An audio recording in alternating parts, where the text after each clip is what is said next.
Episode 37, Detik yang Mengubah Segalanya. Kehamilan justru menjadi perekat paling kuat dalam rumah tangga Albi dan Nia. Cinta mereka tumbuh bukan hanya sebagai suami istri, tapi sebagai calon orang tua yang saling menguatkan. Keluarga besar menyambut kehamilan Nia dengan antusias yang luar biasa. Cucu pertama, cicit pertama, harapan baru bagi dua keluarga besar. Memasuki usia kandungan 3 bulan, kondisi Nia mulai membaik. Morning sickness yang dulu membuatnya hampir tak bisa bangun dari tempat tidur, kini perlahan menghilang. Tubuhnya terasa lebih ringan, hatinya pun lebih tenang. Pagi itu, Nia menggenggam tangan Albi dengan mata berbinar. "Mas, aku mau USG lagi. Aku pengen lihat malaikat kecil kita." Albi tersenyum lebar.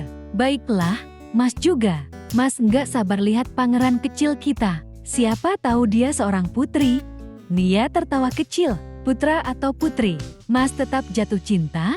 jawab Albi sambil mengecup kening istrinya. Pagi itu Albi menelepon Rahma, asistennya.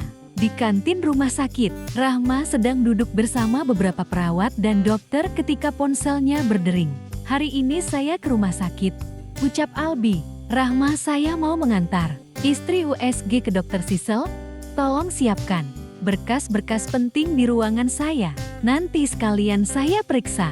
"Baik, Dok," jawab Rahma sigap. Seorang perawat tersenyum penasaran. "Dokter Albi datang hari ini. Apa beliau bawa istrinya?" "Iya," jawab Rahma.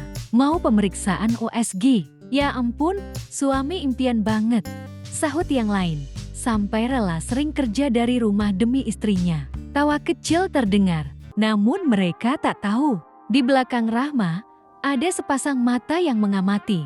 Dokter Zara. Ia tak ikut tersenyum. Wajahnya kaku, tangannya mengepal. Tanpa suara, ia berbalik pergi. Ponselnya diangkat. Sebuah nama tertera di layar. "Aku sudah mengirimkan pesan. Lakukan sesuai rencana," ucapnya singkat. "Jangan sampai gagal." Nada suaranya dingin, tanpa emosi. Dokter Zara sebenarnya adalah putri orang kaya yang manja. Orang tuanya terbiasa memenuhi semua keinginannya, terutama ayahnya. Ayahnya bahkan pernah menawarkan untuk membuatkan rumah sakit besar untuknya. Tapi dia menolak, dia malah memilih masuk ke rumah sakit Kusuma.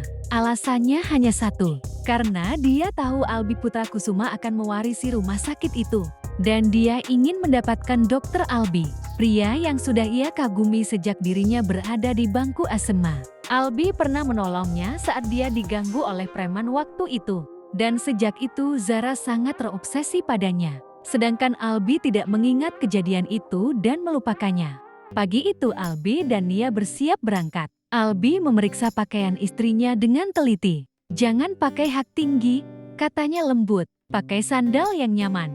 Nia menurut, meski sedikit cemberut. "Iya, dokter." Setibanya di rumah sakit, Dokter Sisel sudah menunggu. Layar USG menyala. Di sana, malaikat kecil mereka. Nia menutup mulutnya.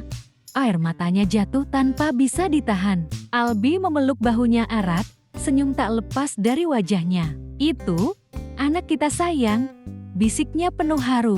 Setelah pemeriksaan selesai, Albi menggandeng Nia keluar. "Ayo ke ruangan Mas dulu." Mas cuma tanda tangan beberapa berkas sebentar. Namun Nia teringat jajanan di depan rumah sakit tadi.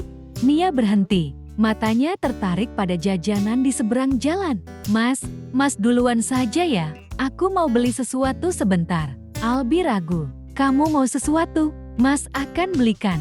Nia tersenyum menenangkan. Dia takut kalau Albi yang beli pasti akan ribet dan banyak larangan karena alasan tidak sehat. "Cuma sebentar saja kok Mas, aku akan hati-hati." Albi akhirnya mengangguk, meski hatinya tak sepenuhnya tenang. Ia menoleh beberapa kali sebelum masuk ke dalam lift. Nia membeli siomay, dimsum, jajanan manis, dan jajanan ala Korea yang sudah lama ia rindukan. Tangannya penuh dan wajahnya sangat ceria. Setelah puas, ia menoleh ke kanan dan ke kiri. Jalan terlihat aman, langkahnya mantap menyeberang. Namun, saat ia tepat di tengah jalan, brak, sebuah mobil hitam mewah melaju kencang entah dari mana. Tanpa klakson, tanpa rem, Hantaman keras terdengar, tubuh Nia terlempar, plastik jajanan berserakan, jeritan pecah di mana-mana. Nyonya, ya Allah, dunia Nia menggelap. Di dalam rumah sakit, Albi yang baru saja menandatangani berkas tiba-tiba merasakan dadanya sesak. Tangannya gemetar, hatinya berteriak, seperti ada yang salah. Bersambung,